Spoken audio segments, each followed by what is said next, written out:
Vamos meditar na palavra do Senhor. Esperávamos hoje essa igreja estar cheia de pessoas. Convidamos um cantor, até ele não conseguiu chegar até aqui. Amém? Tudo está no controle e na direção de Deus. Só acontece o que o Senhor quer. E quem era para estar aqui, que é você. E vamos falar a palavra do Senhor. Vamos meditar e encerrar hoje uma série de mensagens.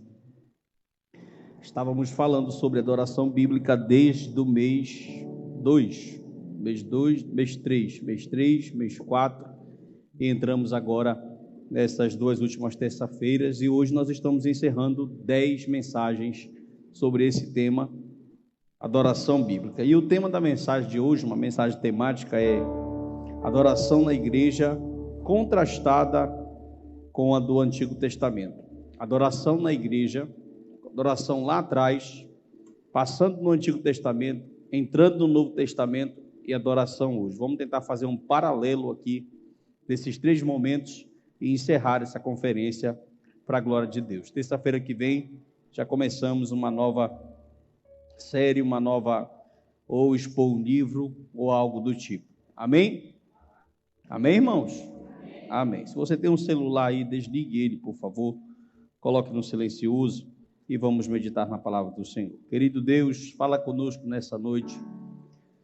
Nós precisamos ouvir a Tua voz.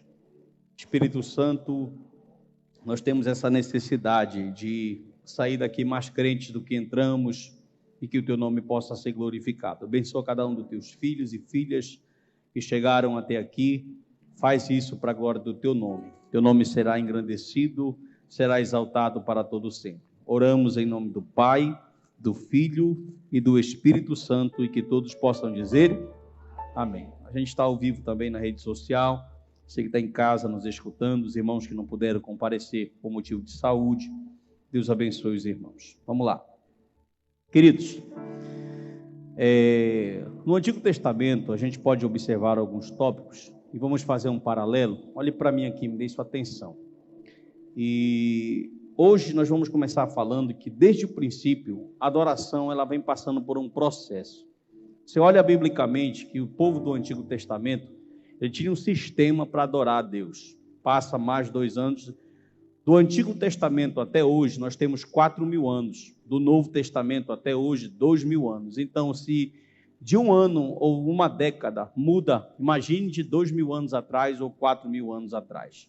Nós vamos passar por um processo muito longo até chegar até aqui. Existem, na verdade, 2 influenciadores, 2 teólogos mais contemporâneos nossos para cá, que eles têm muita influência no nosso culto. É João Calvino e Lutero.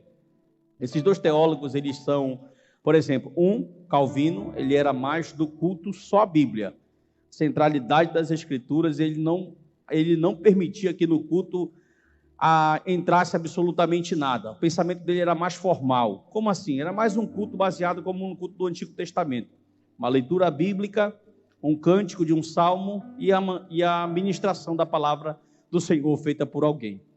Já Lutero não, Lutero ele era mais parcial, vamos dizer que Lutero ele era mais espontâneo, ele tinha mais espontaneidade. Como assim? Ele poderia permitir que num culto adentrasse algum tipo de coisa.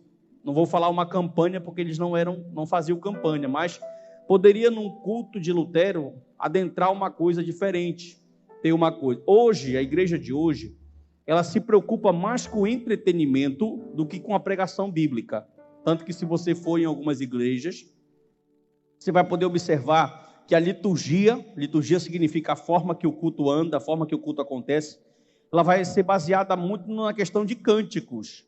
Isso não tem nem dificuldade de entender até isso. Dr. John MacArthur, teólogo americano, escreveu um livro chamado Adoração Bíblica. E esse livro de John MacArthur vai falar algo muito interessante. Ele vai dizer que até o final do século XIX, olha isso, nós estamos no século XXI, até o final do século XIX, a igreja tinha um inário. Os assembleianos têm mais de 100 anos, vão fazer 112 anos agora em junho. Só que a Igreja Batista tem mais de 400 anos de história, só para você ter a diferença aí, né? Então, o inário dos reformados da Igreja Batista, até o final do século XIX, o Dr. John MacArthur vai dizer que não entrou nenhum hino, nenhum cântico, salmo, que falava para o homem. Esses hinos eram todos em direcionamento em relação a Deus, a glorificação do nome do Senhor Jesus. E hoje, as músicas que nós temos hoje, por exemplo, um outro livro muito interessante, John MacArthur vai contribuir conosco, ele vai dizer que o Salmo 88, qual é o número, irmão? O Salmo 88 é conhecido como o cântico mais triste da Bíblia. E ele faz uma crítica aos cantores. Ele diz assim, por que os cantores não gravam essa música? Ele fala simples, porque não vende. É um salmo que começa triste e termina triste. O autor termina sem resposta. Só que o povo na Bíblia, ele se preocupou, está ótimo aqui, Mateus. O povo na Bíblia está ótimo aqui. Ele se preocupou em adorar a Deus e não cantar para o homem, cantar para si mesmo. Então, nesse contraste, nós temos 2 pontos aqui. Por exemplo, a igreja de Corinto, Paulo escreveu 4 cartas. Quantas? Nós temos 2 na Bíblia. Mas na primeira carta ele fala de outras cartas que se perderam. Foram 4 cartas escritas. 2 estão na Bíblia. E foi uma igreja que se entregou à espontaneidade. Ou seja, ela tinha os 9 dons espirituais. Eles se entusiasmaram muito com o dom de línguas estranhas, que era um dom externo. E eles faziam do culto uma bagunça. Isso mesmo que você ouviu. O culto da igreja de Corinto não tinha ordem e nem decência. Um profetizava, um falava em cima do outro, um falava em línguas estranhas, ou seja, era uma bagunça. Tanto que se você lê a primeira carta, do capítulo 8 até o capítulo 14, o que é que Paulo está ensinando? Ter ordem e decência no culto. Porque o culto é uma comunidade que se reuniu para adorar a Deus. Muito bem. Em contrapartida, nós tínhamos irmãos na Bíblia, como os irmãos de Éfeso, que eles eram mais formais. Tanto que Cristo vai escrever na carta do Apocalipse, capítulo de número 2, dizendo para eles, olha, vocês esqueceram o primeiro amor. Era uma igreja muito intelectual, combatia os falsos profetas, os falsos apóstolos, eles entendiam muito de Bíblia, mas eles esfriaram na fé.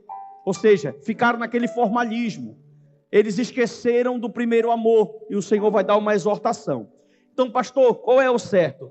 Ser mais formal? Por exemplo, quem já entrou num culto presbiteriano ou num culto batista aqui? Levante a mão. Algumas pessoas já entraram, isso.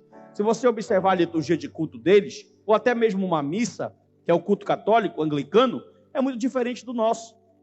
O papa, o bispo, o arcebispo, o pastor está aqui, lê uma palavra, algumas igrejas nem banda tem, e acabou nisso. Já o culto pentecostal é mais diferente. Dentro do pentecostalismo assembleiano, a primeira igreja pentecostal no Brasil não foi a Assembleia de Deus.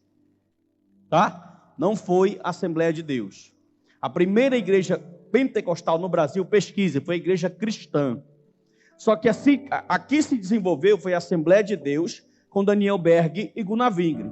E de dentro da raiz assembleiana, de Daniel Berg e Gunnar Wingre, vieram as igrejas neopentecostais. E nós temos 4 mais famosas aqui no Brasil. A primeira é a Igreja do Evangelho Quadrangular. A segunda é a Igreja Universal do Reino de Deus. A terceira, a Igreja da Graça, do missionário R.R. Soares. E a quarta, a Igreja Mundial do Poder de Deus. Essas igrejas não são pentecostais, elas são neopentecostais. A palavra neo significa novo. Novos pentecostais. Por quê, pastor? Porque a liturgia de culto deles é muito mais diferente. Por que eu falei entretenimento? Olhe para mim aqui. É muito comum você ver numa igreja quadrangular um grupo de teatro ou um grupo de dança. Sim ou não? Você nunca vai ver isso numa igreja batista. Você nunca vai ver isso numa igreja assembleiana raiz. Em algumas datas sim, mas em outras não. Agora a questão é, pastor, a liturgia, por exemplo, quando as pessoas falam de liturgia, nós falamos sobre esses termos, liturgia, prosconeu, adoração, latreu, adoração, os termos no original. Segundo os estudiosos, a liturgia do culto, ela vem para ajudar. Só que, por exemplo, olhe para mim aqui. Por que alguns pastores, e eu me coloco nesse rol, são contra um teatro ou uma dança na igreja? Irmão, como é que uma dança vai te explicar que você precisa ser regenerado? Você já viu alguém dançando e você aprendeu a ser regenerado com uma dança aqui na frente? Então tem pontos bíblicos que não tem como uma dança te mostrar. Ou seja, se quer dançar, colocar a garotada para mexer os esqueletos, isso é muito bom para o corpo físico, faz extra culto. Porque na história, e eu estou falando de história, não só bíblica, mas a história do mundo. Na história bíblica da reforma e pós-reforma, a gente não vê isso nos cultos. Culto era lugar onde a Bíblia era explanada. Se você for pesquisar no tempo de João Calvino, olhe para mim aqui, eu não tenho tempo, eu tenho que falar muita coisa, eu não tenho tempo. Mas se você for pesquisar no tempo de João Calvino, as igrejas na Europa, elas eram como se fossem escadas caracóis. Eles ficavam lá em cima e aqui embaixo ficava a cátedra, os alunos, e os oradores pregavam, porque eles acreditavam, escute isso, irmão, que tudo só poderia acontecer na vida de um crente através das Escrituras Sagradas. O avivamento, um bom casamento, o culto, a cura, a regeneração, uma boa vida, qualidade de vida cristã só poderia vir através do conhecimento. Outro dia, eu achei até forte, o pastor Anderson, é Anderson Silva o nome daquele pastor que é careca? Quem conhece o pastor Anderson Silva aí da internet? Você não conhece, irmão? Ele é muito famoso. Pastor Anderson Silva é um pastor brasileiro, muito famoso. E eu achei um pouco pesada a fala dele, abre aspas, ele disse assim, olha, eu não oro por casamento. Olha o que ele disse. Se alguém chegar diante de mim pedindo oração para mim por casamento, eu não oro. Essa foi a fala que eu achei um pouco radical. Mas ele falou por quê? Ele disse, por quê? Porque um casamento só pode ser mudado, estruturado. Um casal só pode viver bem, unido, junto, com qualidade de vida, se eles tiverem ensinamento bíblico e teológico. Aí eu concordo em número, gênero e grau com ele. Agora eu não posso negar a oração para ninguém, porque o papel do sacerdote é orar por qualquer um que chega diante de mim. Mas é verdade. Por exemplo, porque não tem lógica, irmão. Se você chega comigo, pastor, eu quero que o meu casamento melhore. Faça uma oração, eu oro, e você não põe em prática aquilo que as Escrituras ensinam, você está fazendo o quê? Tomando o meu tempo e perdendo o seu tempo, porque não vai mudar. Não tem mágica na oração do pastor. Foi isso mais ou menos que ele quis dizer. Muito bem. Repita comigo e diga assim, adoração e o tempo. Fale para fora, senão você vai dormir. Diga, adoração e o tempo. No Antigo Testamento, a adoração se exigia muito tempo. Hoje, nós temos uma reunião de 2 horas. Imagine você, todo o sistema sacrificial do Antigo Testamento, e você trazendo o seu animal para o sacerdote pelar, tirar o pelo, tirar o couro, cortar, esquartejar, preparar, temperar, e você ali espera, está vendo? Tudo tinha tempo. Deus, ele envolveu a adoração no Antigo Testamento com o tempo. Irmão, a gente tem uma reunião hoje, por exemplo, nosso culto tem 1h30 de tempo. Quanto tempo? E você já está agoniado para ir embora. Viu? Por quê, pastor? Porque a gente se acostumou a não envolver o tempo na nossa adoração. Nós nos acostumamos assim. E Deus, repito, ensinou para o povo, no Antigo Testamento, a adoração exigia bastante tempo. Por quê? Porque para mim fazer um ritual, eu preciso de tempo. E a adoração no Antigo Testamento era como? Rituais, manjares, sacrifícios de animais, ofertas alçadas, ofertas queimadas, e por aí vai. Preste atenção. Já na Nova Aliança, para agora, para cá, mais precisamente hoje, essas 2 horas de tempo parece que é 1 ano. Por quê? Porque nós aprendemos a cultuar com o nosso tempo os nossos deuses. Eu cultuo o meu trabalho, eu cultuo a minha vida, eu cultuo meus alfazeres, eu cultuo o meu hobby. Eu acho tempo para tudo. Preste atenção. Porque Deus, olhe para mim aqui, irmão. Porque Deus ensinou para o povo que durante o dia dele, olha como Deus foi estratégico. Deus fez um sistema, Nery Gemac, que o povo tinha que adorar diariamente, semanalmente, mensalmente, anualmente e até por década, jubileu. Deus criou um sistema de adoração que ocupava o teu dia, o teu mês, a tua semana, a tua hora, o teu ano e a tua vida. Por quê? Porque mente vazia é a oficina do diabo. Aquele contexto pagão, se o povo não está adorando, tem Baal, tem Astorte, Astarate, Dagon. Deus está falando, olha, ocupe a cabeça de vocês com o quê? Comigo, me adorando. Eu não estou falando de uma reunião coletiva, porque são 2 cultos, o individual e o coletivo. Diga comigo assim, um templo. Olha o que o Senhor fez. Eu vou criar um lugar. E nesse lugar, irmão, Deus foi tão estratégico, que ele deu para o judeu a impressão que se você quisesse encontrar ele, você tinha que ir no lugar onde Deus estava. Onde foi esse primeiro lugar? No Monte Sinai. Do Monte Sinai, Moisés transforma esse lugar no tabernáculo, no santíssimo lugar onde estava a arca. Da arca, esse lugar se transforma no templo.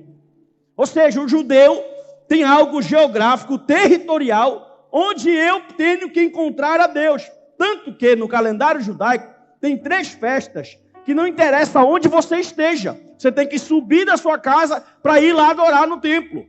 Porque Deus queria que o povo entendesse que a adoração requer tempo, requer espaço, requer geografia, requer tudo. Agora presta atenção, coloca João 1,14.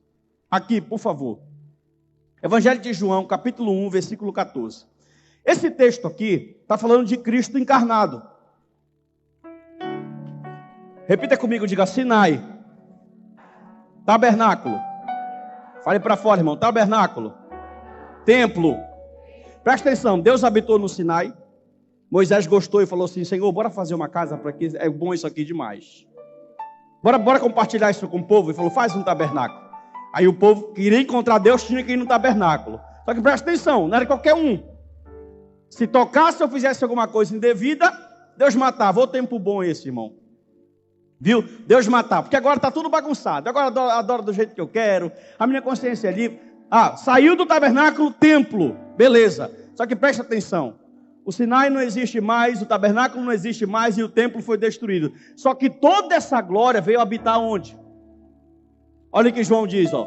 E o verbo se fez carne e habitou entre nós, cheio de graça e de verdade. E vimos a sua... Você não precisa mais ir a um lugar físico. Porque toda a glória que habitou no Sinai, no tabernáculo, no templo, habita no Filho. E quem está no Filho, a glória do Filho é compartilhada com quem está nele. Ou seja, eu não preciso mais fazer a minha peregrinação. Os católicos fazem isso até hoje. Vamos a Aparecida. Vamos a tal lugar. Os muçulmanos fazem isso até hoje. Vamos a Meca, na Arábia Saudita, aonde o profeta Maomé recebeu a revelação. Peregrinam para o lugar sagrado. E o Senhor falou: não, agora a glória, lá em Levítico, capítulo de número 26, versículo 11, Moisés disse assim, ó: e a glória do Senhor vai habitar no meio de vocês, aleluia.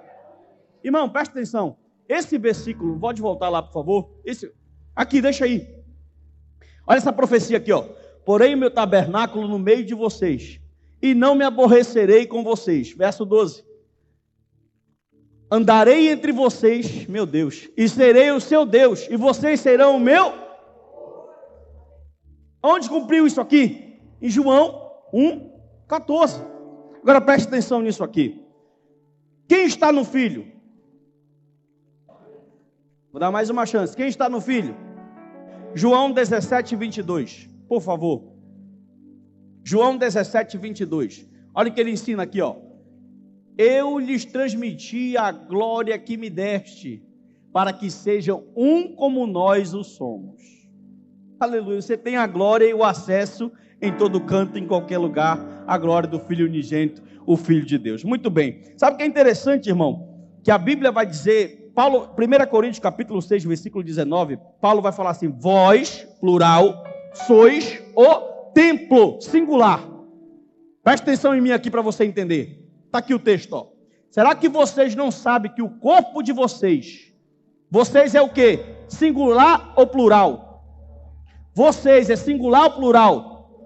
Então, na ordem do português, era para ser assim, ó. Será que vocês não sabem que o corpo de vocês são santuários do Espírito? Presta atenção. Quando ele fala de nós, ele fala plural, vocês, ou nós. Só que quando ele fala do templo, ele não fala templos ou santuários. Ele fala templo, singular. Pergunte por quê. Pedro, no texto que eu li, 1 de Pedro 2, 4, 5, diz que nós somos pedras vivas. Você não é templo, você é pedra. Junto, quando a pedra se junta, glória. Fundada com a pedra angular, Cristo, a pedra que sustenta, a pedra de esquina, a pedra rejeitada, aí vem um monte de pedra viva, você e eu, aí se junta, aí a gente junta é o quê? Um templo. Presta atenção, você na sua casa desigrejado, sem igreja, você só é uma pedra. Você aqui junto, aleluia, você é um templo, onde Deus habita. Você consegue compreender isso, irmão? Muito bem. Diga comigo assim, sacrifício na igreja. Lá no Antigo Testamento, nós temos 4 tipos de instinto de sacrifício. Primeiro, repita comigo, diga oferta queimada, oferta de manjares, oferta pacífica, oferta pelo pecado ou oferta pela culpa. Já pensou, irmão? Eu fiz uma besteira hoje. Vou levar o meu cordeiro para o sacerdote examinar aquele ritual chato para você se sentir desculpado. Só que a Bíblia é tão maravilhosa que Jesus já pagou tudo isso aqui para você dar glória. Ele foi a oferta queimada, ele foi a oferta de manjar, ele foi a oferta pacífica, ele foi a oferta pelo pecado, ele foi a oferta pela culpa. Aleluia. É por isso que a gente tem que adorar diferente. Coloca Colossenses 3, 22. Colossenses, capítulo 3, versículo 22. Paulo vai dizer assim, ó. Leia comigo. Servos, obedeçam em tudo aos seus senhores aqui na terra, não servindo apenas quando estão sendo vigiados, visando somente agradar pessoas, mas com sinceridade de coração, temendo quem? A minha adoração não é algo forçado. Se eu já entendi o que foi feito por mim, a minha adoração é voluntária. Irmão, coloca Efésios capítulo 6, versos 5 a 7. Ele vai falar a mesma coisa, ó. Quanto a vocês, servos, obedeçam seus senhores aqui na terra, com temor e tremor, com sinceridade de coração, como a Cristo. Verso 6. Não servindo apenas quando estão sendo vigiados, somente para agradar pessoas, mas como servo de quem? Fazendo de coração a vontade de... Verso 7. Sirvam de boa vontade, como se estivesse trabalhando para o Senhor, e não para pessoas. Adoração tem que envolver sacrifício. Olhe para o seu irmão aí. Pergunta para ele assim, como você chegou aqui? Senhor, vou lá no culto hoje, cheguei molhado, vou te entregar o meu cansaço. Deus não quer o teu cansaço. Vou te dar um conselho, e não me leve por rústico e ignorante. Quando você não estiver assim, sem um culto, sem algo para oferecer, fique na sua casa. Não venha. Você está perdendo seu tempo aqui dentro. Pesado, pastor. Estou te falando a verdade. É melhor te falar a verdade do que te ludibriar. Se você chegar aqui e o teu cordeiro não estiver limpo, a tua oferta de manjar não estiver limpa, fique na sua casa. Mas pastor, ou então eu vou porque eu quero apanhar mesmo para me aprender. Então venha apanhar. Venha e você vai aprender. Porque o culto, o sacrifício, irmão, sem dor não tem ganho. Isso tudo devido a Cristo já foi. Isso, olha o que o Senhor está falando. Já está pago. Já pensou, irmão? Se Cristo não tivesse morrido, até hoje a gente estava no sacrifício matando. Aí o autor vai dizer assim, olha, o autor aos Hebreus, sangue de bode, de touro e de ovelha não pode expiar pecados. Você ia acabar a sua fazenda, ia ficar pobre, ia continuar pecador. Aí ele falou, porém, um sacerdote. Calma, olha que coisa linda isso aqui. Para ter um culto, eu tenho que ter um conjunto. Repita comigo, um templo, um sumo sacerdote, um levita, um sacrifício, um altar, uma arca. Agora olha, Cristo é o templo. Cristo é o sacerdote. Cristo é o sumo sacerdote. Cristo é a oferta. Cristo é o cordeiro. Cristo é o manjar. Cristo é a arca, é o altar do incenso, é a pia, é a mesa dos pães, é o candelabro. Aleluia. Oh, glória. Meu Jesus. Agora olha que coisa linda. Irmão, que sangue é esse? O autor aos Hebreus diz assim, abre aspas, e dei glória, irmão. Foi suficiente que o sacrifício que Cristo fez, expiando o seu sangue pela nossa vida, fosse feito apenas, e ele entrou no Santo dos Santos uma única vez. E não precisou mais ser repetido. Aleluia. Que sangue é esse, irmão? Esse sangue tem poder. Repita comigo, diga assim, sacerdócio dos crentes. Tá, já vou terminar. Te acalma aí. Sacerdócio dos crentes. Olha, a palavra sacerdote, correio no hebraico, Ela significa literalmente aquele que fala a verdade. E o que era um sacerdote na Bíblia? Ele era um intermediador entre Deus e o homem e Deus. Isso era um sacerdote. Deus falou assim, para entrar aqui no templo, eu tenho uma regra. Irmão, presta atenção. Deus, uma coisa que o homem não gosta de escutar isso, ainda mais o homem contemporâneo. Ele odeia essa filosofia, e ela é bíblica. Deus é um Deus de regras. Você pode pegar qualquer segmento da sociedade, eu te desafio. Onde não tem regras é bagunçado. Outra coisa, se você tem dificuldade com hierarquia, aonde você for na sua vida, tem hierarquia. E eu vou mais além. No céu tem hierarquia, na terra tem hierarquia e no inferno tem hierarquia. Não tem para onde você correr. Aonde você chegar, vai ter hierarquia. E onde não tem regra, é bagunçado. E Deus, ele é um Deus normativo, de regra. Ele é um Deus responsável, correto. E ele criou regras. Ele disse assim, olha, se for oferecer sacrifício e não for sacerdote, ou sumo sacerdote, ou levita, morre. Me prova, pastor, provo. Uzá foi querer pegar a arca. O que aconteceu com ele? Ele morreu, ele foi fulminado. Ele sabia que era a ordem de Deus que não podia tocar. E Deus não negocia valores. Ah, pastor, mas eu sou filho do pastor. E daí? Os filhos de Arão morreram. Ofni e Finéia, os filhos de Eli, morreram, eram sacerdotes, tinham linhagem pastoral, linhagem sacerdotal. Deus não negocia valores. Amém ou não amém? Preste atenção. No Antigo Testamento, o sacerdócio ele passava para os filhos.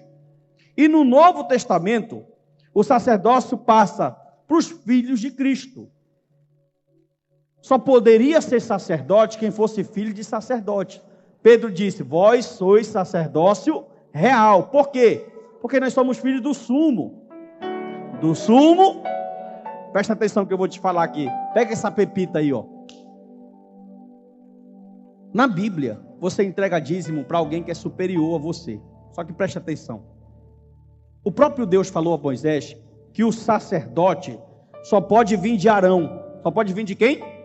De Arão. Arão é a cabeça patriarcal dos sacerdotes. Tem que ver de Arão. Só que Arão é da tribo de Levi. Que tribo? Levi. Só que Jesus veio de Judá. Peraí, está contrariando a Bíblia? Jesus é superior ou não a Arão? Sim ou não? Fale para fora, irmão. Sim ou não? Isso, converse comigo para você não dormir. Sim, ele é superior a Arão.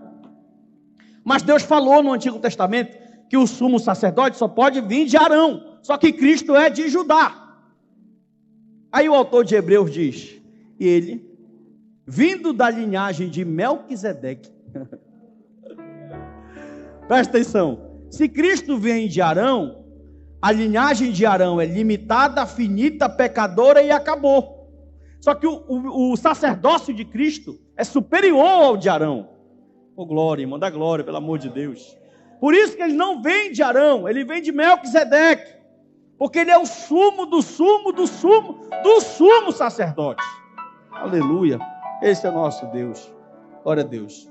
Escute. Repita comigo assim. Homens como? Diga comigo. Noé, Moisés, Samuel. Eles não adoraram a Deus de forma livre. A adoração desses homens que eu acabei de citar para vocês, ela estava submetida à vontade e aos mandamentos de Cristo. A adoração tem que ser em espírito e em verdade, mas não na tua verdade, na verdade da Bíblia.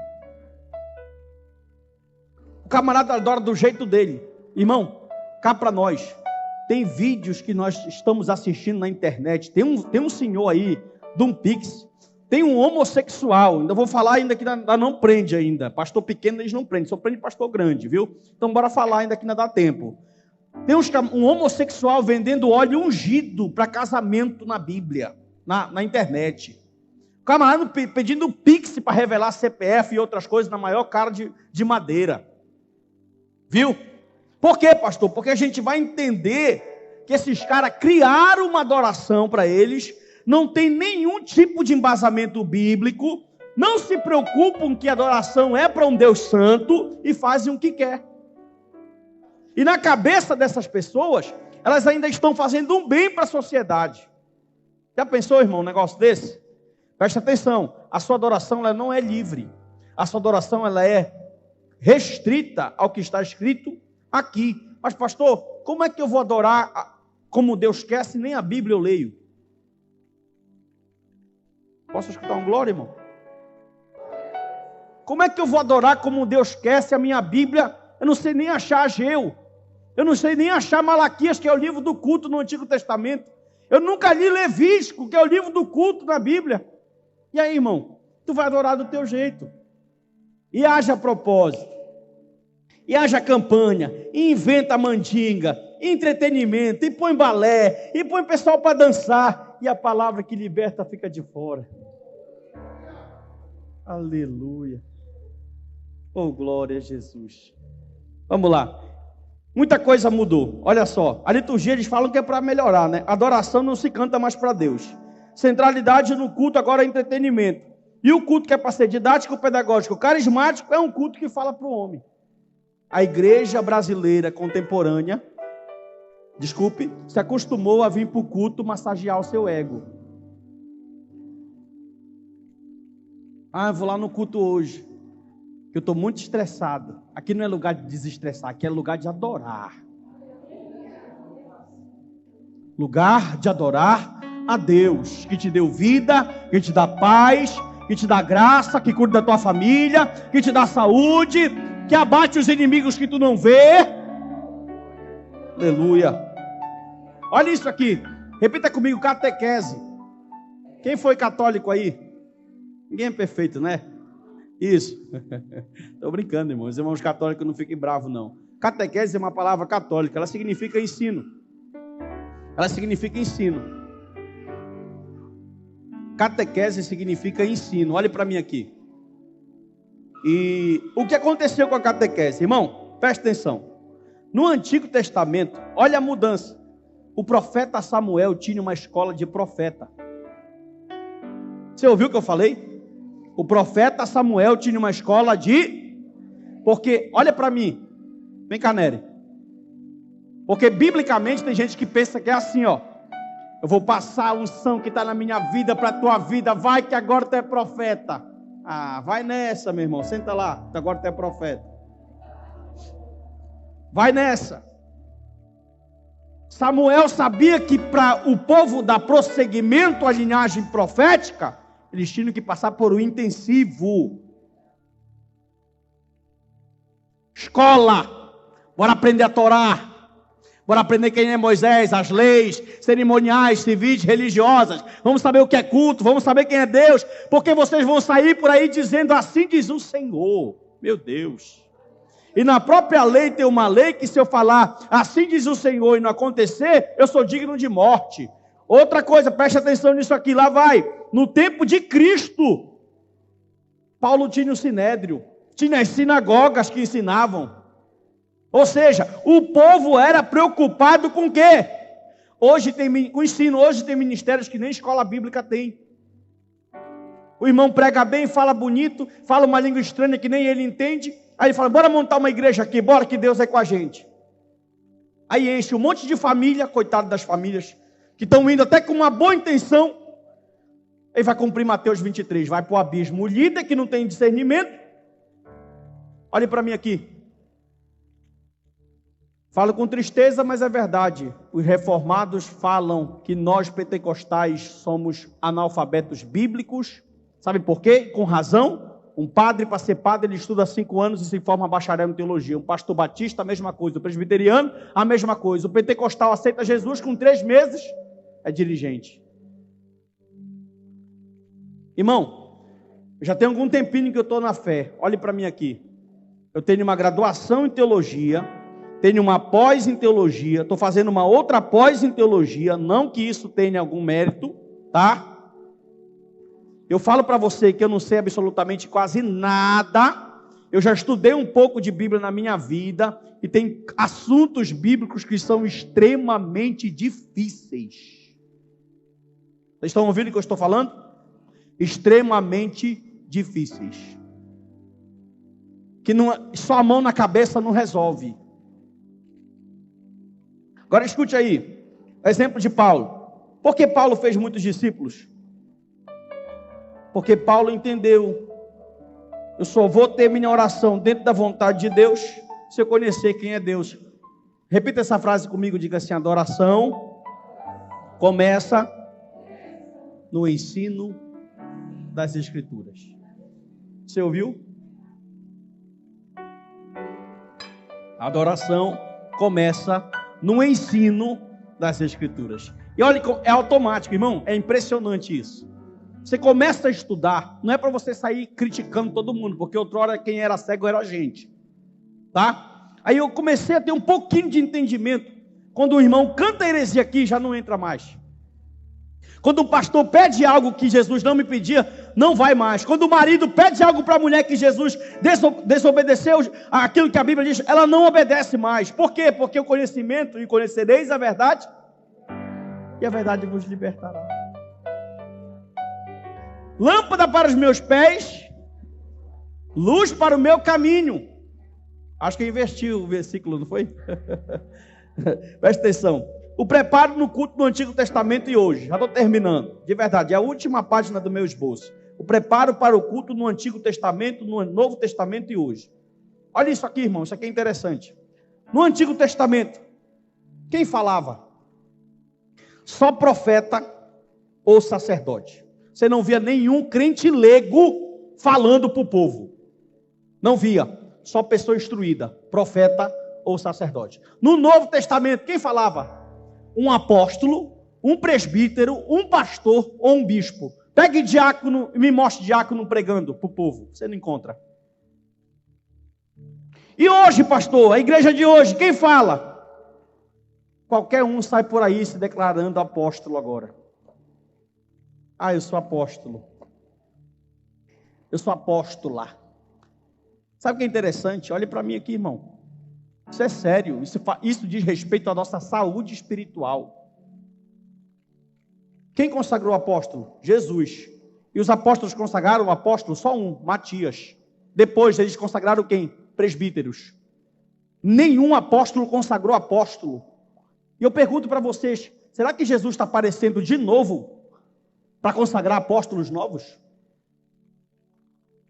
Os camaradas pegam o título e ficam ludibriando. Não, o preparo no culto no Antigo Testamento, está aí o resultado, irmão. Igreja fraca, sem instrução, sem direcionamento. Igreja que não sabe discernir entre a mão direita e a mão esquerda. Por quê? Porque não tem entendimento, não tem instrução. Qual é o bem mais precioso que você tem? Seu carro, sua casa, sua empresa ou sua família? Sua família, deve ser isso, não é isso? Pense duas vezes para onde você vai levar sua família para congregar.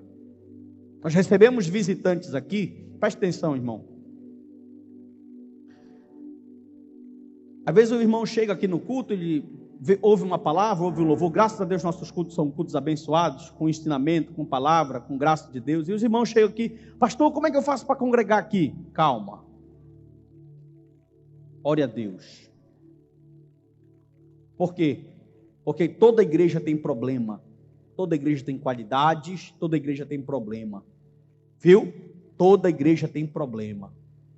A partir do momento, John MacArthur que fala, se você chegar numa igreja que não tem problema, a partir do momento que você chegou já tem problema, porque o problema somos nós. Todos nós temos problemas.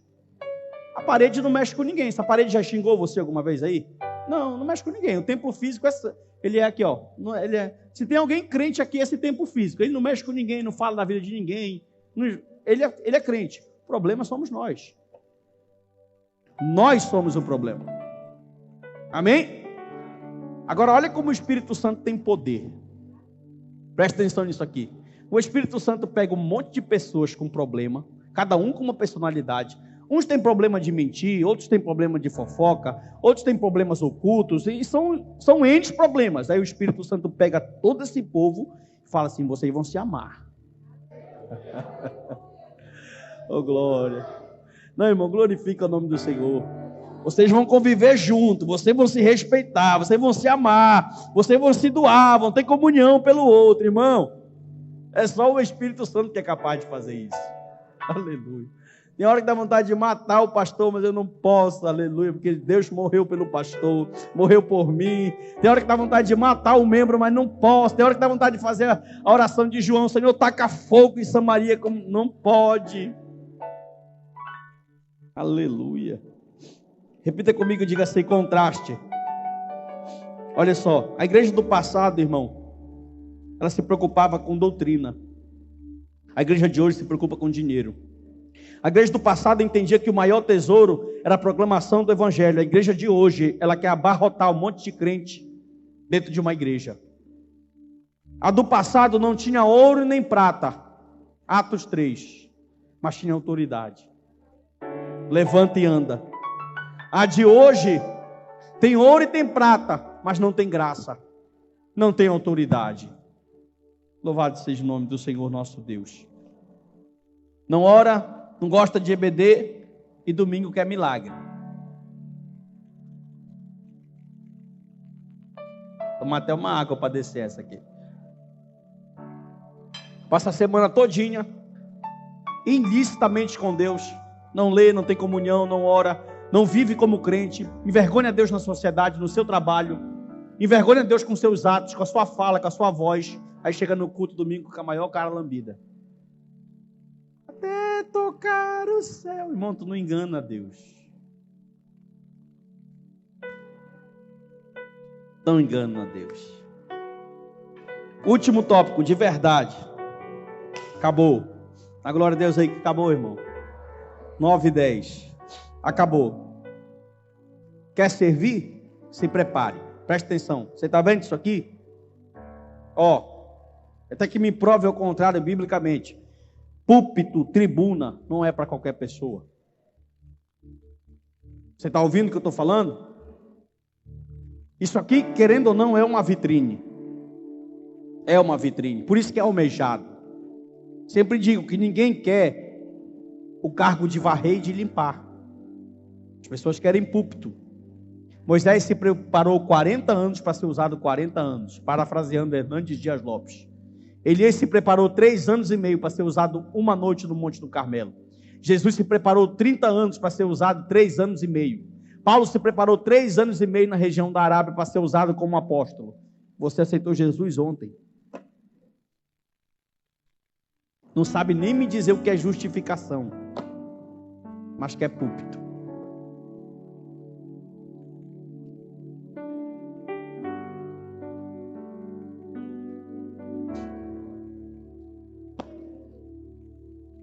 Querido Deus, te agradecemos nessa noite. Estamos encerrando, Senhor, mais uma série de mensagens sobre adoração bíblica, e até aqui o Senhor nos ajudou. Espírito de Deus, muito obrigado por esse momento que passamos aqui na tua presença. Abençoa a tua igreja, o teu povo, dá força, entendimento, discernimento, coragem, sabedoria, graça. Olha o povo, Senhor, que está na sua casa. Desperta aqueles que precisam despertar. Possamos estar juntos fazendo a tua obra, o teu querer, a tua vontade. Estamos encerrando esse culto, essa conferência, conforme o teu querer e a tua vontade. Muito obrigado. Continua nos abençoando, nos dando vitória, nos enchendo de graça, de entendimento, de sabedoria. E nos ensina a te adorar. Ficamos com a palavra de Paulo, que diz que o culto somos nós, sacrifício santo, perfeito e agradável. Que o nosso culto, que a nossa vida seja, Senhor, uma adoração a ti. Que os nossos atos, o nosso comportamento possa ser uma adoração a ti. Abençoa a tua igreja de uma maneira especial. Oramos e te agradecemos em nome do Pai, do Filho e do Espírito Santo, e que todos possam dizer amém. Pode encerrar aqui para mim, por favor, Mateus. Deus te abençoe. Bata uma palma aí para o Rio Jesus.